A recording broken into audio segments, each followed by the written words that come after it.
Hello you lovely people, David Wong here. Okay, so pork is probably one of my favorite choices of meat, and it is especially popular here in Asia, and China accounts for 50% of all global pork consumption. So unsurprisingly, it has some of the best pork dishes on planet Earth. So let's dive in.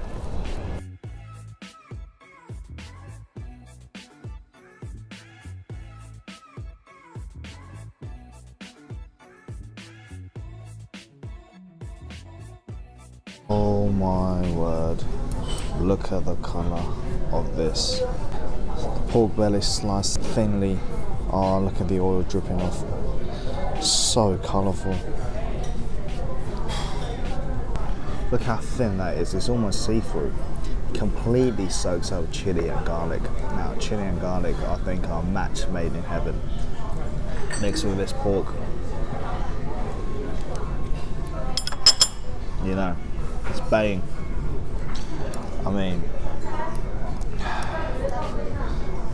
doesn't that look appetizing?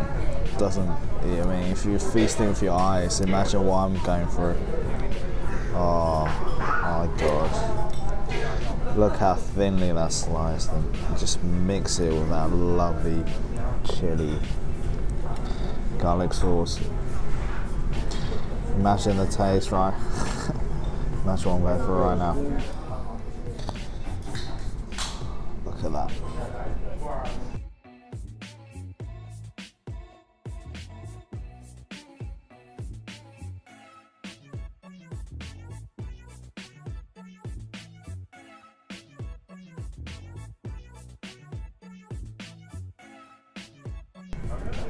Whoa. Look at that. My gosh. Happy meal. Twice cooked pork is in the name.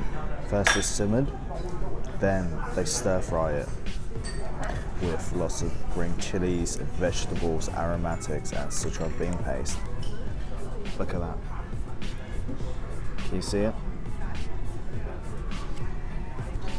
I think the star of this dish is actually the cooking method, because they simmer it first.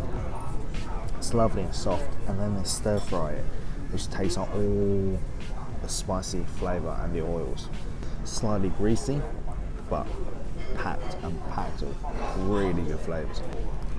Because it's from Sichuan, the compulsory chilies are in there as well. But it's a winner.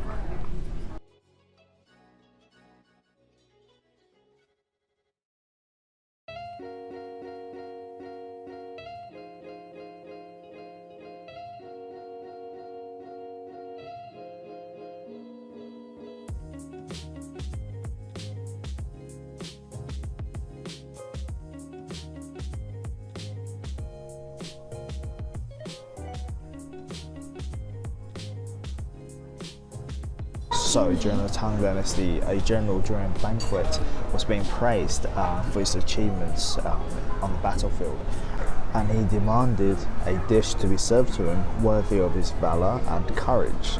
So the chefs at the time did something really revolutionary. Okay, so bear in mind this was during the Tang Dynasty, at a time when the only cooking methods were barbecuing or slow braising. So the chefs minced pork, and they made it, shaped it into big, fat, juicy meatball, and they deep fried it, and it was golden, and then they braised it in soy sauce. And when it was served at the table during the banquet, the general was very happy.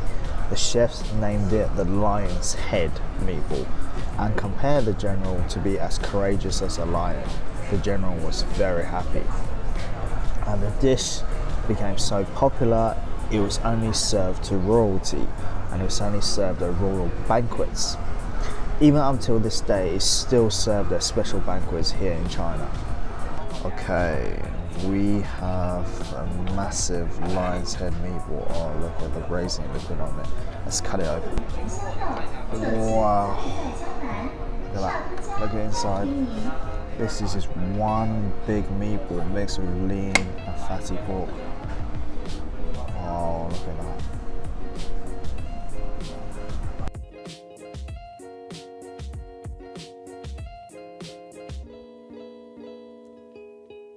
Okay, the lion's head meatball. Obviously, there's no lion meat in there, just pork. A big pork meatball that's braised. Let's try it. It went into my mouth and it just completely dissolved. It's gone. Very, very soft and tender.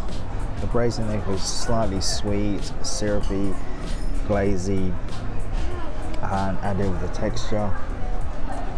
Brilliant. Representing Huaiyang, Zhejiang region. This region doesn't have a lot of spices, but they more than make up for it with their cooking methods. Like you saw the beggar's chicken, it wasn't loaded with chili or heavy sauces, but the cooking method ensured the texture was on point and amazing. Same with this dish. The texture trumps the taste. Look at the inside of this pork. It's loaded with chestnuts, so it's half lean meat, half fatty meat. The braising liquid is full of sugar, soy sauce. But what they do is they make the meatball, then they deep fry it, and then they braise it, so it's cooked twice and it's seriously soft. So, it's soft one, I can cut it with a spoon.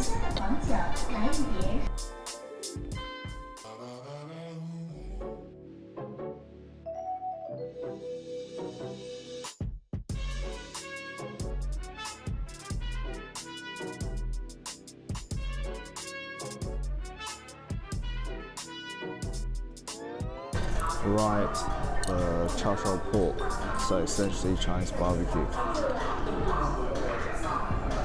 Wow. I think you can see the juices, where the glaze is on top, it's glistening, and I just can't wait to try this. Okay, so it's made with fermented tofu, hoisin sauce, fine spice, dark soy sauce, and honey. You get the sweetness from the honey. You get the reddish color from the fermented tofu, and you get the saltiness from the soy sauce and the hoisin sauce, and you get a hint of spice from the fried spice powder.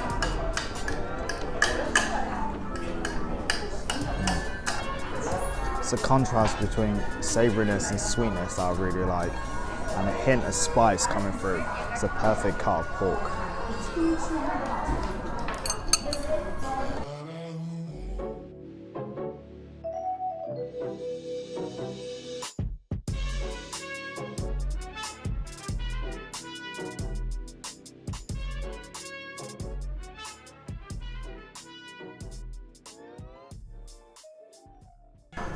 Okay, the steamed pork with preserved mustard greens. Wow.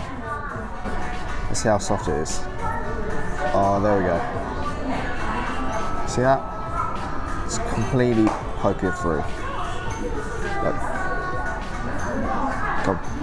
Come closer, I'll show you.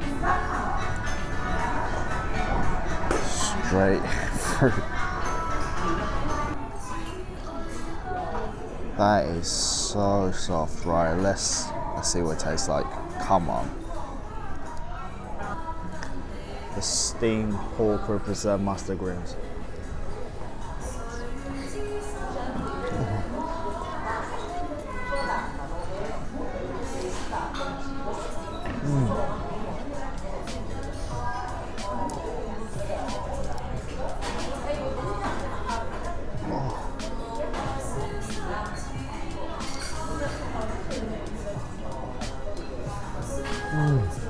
That is satisfaction. That is the definition of satisfaction, right? Look at this.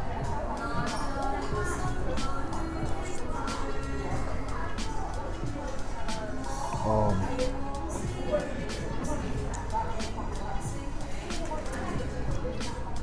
That really hits the spot. That really did.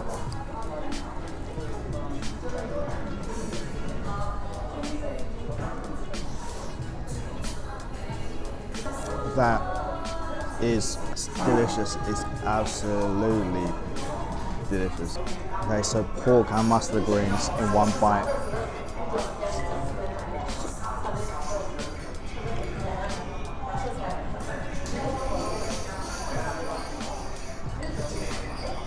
my gosh. Do you ever try something and it makes you kind of tear up? It makes you kind of emotional. Ever try that kind of food? This is it. This is one of those experiences that I just experienced. I was not expecting that.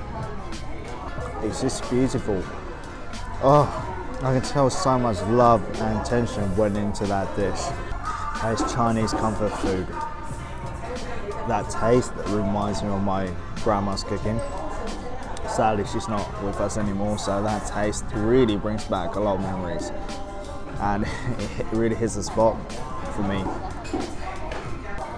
It's absolutely phenomenal. You have to try this. The most amazing melt in your mouth experience you ever have. Juicy strips of pork infused with an incredible soy sauce, the steamed pork belly with mustard greens. It's a delicious slice of Chinese comfort food. It's cooked 3 times to ensure that melt in your mouth softness, okay? So first, they boil the pork belly, then they deep fry it, and finally steam the soy sauce mixture and the preserved mustard greens. I know preserved mustard greens is hard to get in the West, but you just have to try this once in your lifetime. Now, I find it hard to believe that it's going to get better from here.